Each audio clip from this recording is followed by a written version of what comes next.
আল্লাহ বলছেন, ও বান্দা, তোদেরকে যন্ত্রণা দিয়ে আমি আল্লাহর কোনো লাভ নাই। তোদেরকে কষ্ট দিলে যে আমি খুশি হই, বিষয়টা তো তা না। কারণ আমি আল্লাহ তোদেরকে মায়া করে বানাইছি। তোদের মা তোদেরকে যতটুকু ভালোবাসে তার চাইতে 1000 গুণ আমি আল্লাহ তোদেরকে ভালোবাসি। তোর মা যদি তোর পায়ের মধ্যে কাঁটা ফুটলে ব্যথা পায়, আমি আল্লাহ তো তার চাইতে আরো বেশি মায়া করি তোকে। তো তোকে কষ্ট দিয়ে আমি আল্লাহর লাভ কি? ও বান্দা, তুই কি বুঝোস না আমি তোর ভালো চাই? তুই কি বুঝোস না আমি তোর কল্যাণ চাই? আর তুই বান্দা কি বুঝোস না আমি আল্লাহ তো তোকে জান্নাতের মধ্যে দেখতে চাই। কারণ জান্নাতটা তো আমি আমার জন্য বানাইনি, জান্নাতটা তো ফেরেশতার জন্য বানাইনি।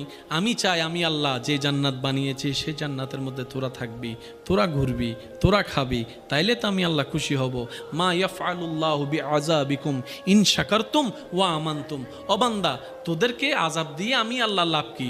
যদি তোরা আমি যা দিই যতটুকুই দিই কোনো প্রশ্ন করা ছাড়া যদি মেনে নিয়ে শুকরিয়া করতে পারস, ওয়া মানতুম, সর্বদা আমি রবের উপর ঈমান রাখতে পারস, তাহলে তোদেরকে আযাব দিয়ে আমার কোনো লাভ নাই। তো তার মানে তোরা শুধু শুকরিয়া কর আর আমার উপর বিশ্বাসটা রাখ, তোদের জন্য আমি আল্লাহ একাই যথেষ্ট হয়ে যাব।